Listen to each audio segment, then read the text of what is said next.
My grandma used to tell me scary stories when I was little.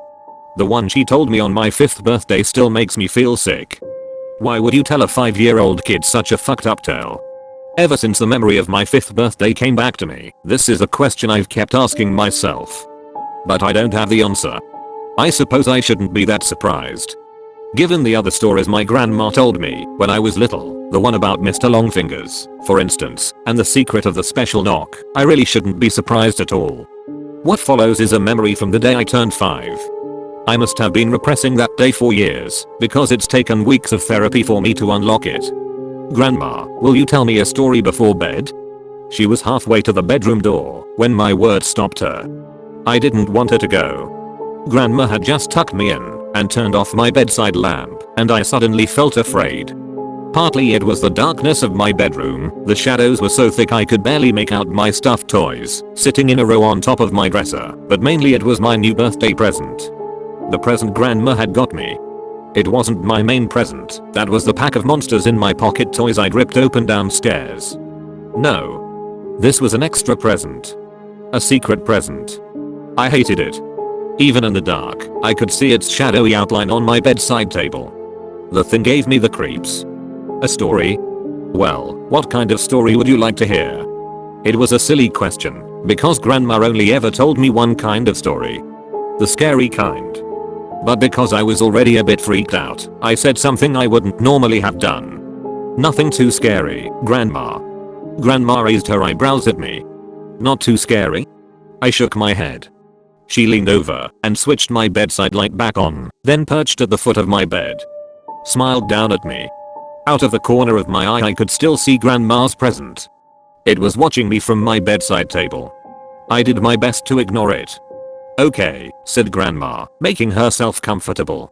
I think I'll tell you a story about a witch. Once upon a time, Grandma began, there was a young woman who lived in a cottage by the sea. She didn't have a care in the world. She went to school, and she painted, and she read adventure books by the fire in the evening. This girl lived with her mother and her grandmother, and they were all very close. She loved her family very much. One day in the early summer, the girl was coming home from school when she met a boy on the path. She'd never spoken to him before, but she recognized him well enough. He wore the same uniform she did, after all, and she guessed he must be in the year above her at school. "Where are you off to?" said the boy. His shirt was untucked, and he was smoking a cigarette. The girl hesitated. Her mother had told her cigarettes were bad. She'd also told her never to speak to strangers on her way home from school. But then again, thought the girl, was this boy actually a stranger? The headmaster at their school said they were all one big family.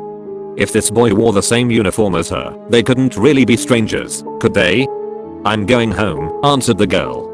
"My house is along this path." The boy finished his cigarette, then flicked it into the grass. He smiled at the girl. "Before you go home, don't you want to see something cool?" he asked. The girl was curious, but she also knew she couldn't be late. Her mother would worry terribly if she was late. So she thanked the boy and told him she had to be on her way. But just as she'd walked past him, he called out to her again. "It's a puppy," said the boy. "Our dog had a litter of puppies last week, and Dad said I could keep one. It's in this old barn near my house. Don't you want to see the puppy?" Now, the girl loved puppies. She'd wanted a dog for as long as she could remember, but her mother always said they couldn't afford one. Right then she'd have given anything in the world to pet a cute little puppy. When she closed her eyes, she could just picture it, a happy little dog with a big pink tongue and a wagging tail. Eager to meet her. The girl paused and looked down the path that led back to her house. She thought about her mother. Then she looked back at the boy, who was smiling at her. Was there really any harm, thought the girl, in taking a quick look? So the girl followed the boy, and he led her over a stile and across a big field, and they kept going and going until the girl saw a large barn towering in the distance. And she was so excited that she walked as fast as she could, and the boy laughed and walked right along with her. The girl only started to feel nervous when they were right outside the barn. It had taken longer to get there than she'd thought it would, and the sun was a lot lower in the sky now. She was going to be late getting home. Her mother would be worried. She wanted to see the puppy quickly so she could hurry back, but the barn was dark and full of shadows and she couldn't see any sign of it inside. "It's just over here at the back," whispered the boy as he took her hand and led her into the shadows. "He's going to be so excited to see you." So the girl took his hand and followed him, and even though his palm was sweaty she held onto it tight because she was suddenly starting to feel afraid. It was only when she heard footsteps and laughter behind her and turned to see two bigger boys emerging from the barn's shadows that the fear inside her turned to terror. When the girl finally got back home, the sun was setting over the ocean and the sea was the color of blood.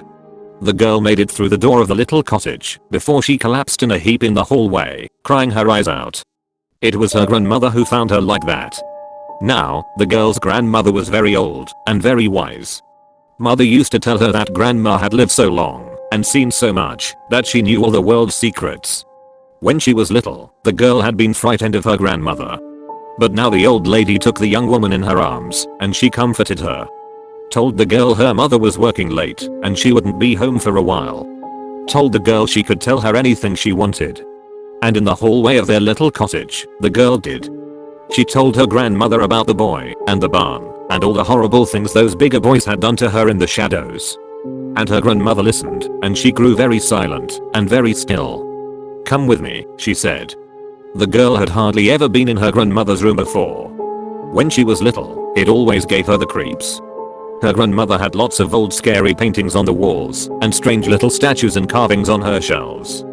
But right then, as her grandmother led her to an old wooden chair and sat her down, the girl hardly even noticed them. Her grandmother was speaking to her in a soothing voice, and all she could do was listen. She listened as her grandmother told her that there was a special trick she knew. A trick to protect against evil. A trick to protect her against those horrible boys, so that they'd never be able to hurt her again. So that she'd have control of them. As grandmother spoke, she fetched an old wooden box from the bottom of her wardrobe and unlocked it. Inside the box were countless knitted dolls. All of the dolls were the same blank cream color, with no facial features at all save for the eyes. Every single doll had a pair of eyes that seemed to follow the girl. As grandmother pulled 3 dolls out of the box, she closed her own eyes.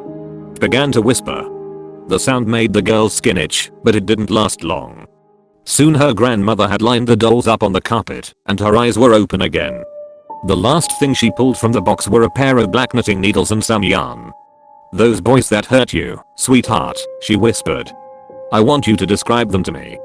And although she was still terrified, and although it made her feel sick, the girl did. She described the boys as well as she could remember. She described them as her grandmother went to work with her needles. And finally, with the blood-red sun disappearing below the sea outside the cottage window, the dolls were finished. The girl's grandmother took the girl by the hands and looked into her eyes. "I want you to keep hold of these dolls, sweetheart," she whispered. "As long as you have possession of them, those boys will never be able to hurt you again." And do you know what? Those boys never did. The girl was sitting in an armchair overlooking the sea when her grandmother burst through the door of the cottage. It was 2 days after they'd made the dolls, and for the first time since she'd met the boy on the pathway, the girl was feeling calm again. She was feeling calm, but her grandmother clearly wasn't. As the girl turned from the window and smiled in greeting, the old woman held a newspaper out to the girl with shaking hands. "3 brothers tortured and killed in brutal mass slaying," read the headline. "Agatha," whispered her grandmother. "Oh, Agatha. What did you do?" But the girl just kept smiling. She kept smiling as she took her grandmother by the hand and led her upstairs to her bedroom. She kept smiling as she opened her little cupboard and pulled out a cardboard box. And when the old lady cried out in shock and horror as she saw the 3 dolls inside, the girl kept smiling still. "What did you do, Agatha?" whispered her grandmother again. But it was pretty obvious what the girl had done. Each of the dolls had been impaled with at least a dozen sewing pins, all of which had been pushed through their knitted heads. The area below each of their waists had been burned black with a flame. The girl smiled down at her work and took her grandmother's shaking hands in her own. "They won't be hurting anyone now, will they?" she whispered. "You see, sweetheart," said Grandma as she stood up from my bed and switched off the light. "I gave you one with a happy ending." I lay in the dark, feeling sick.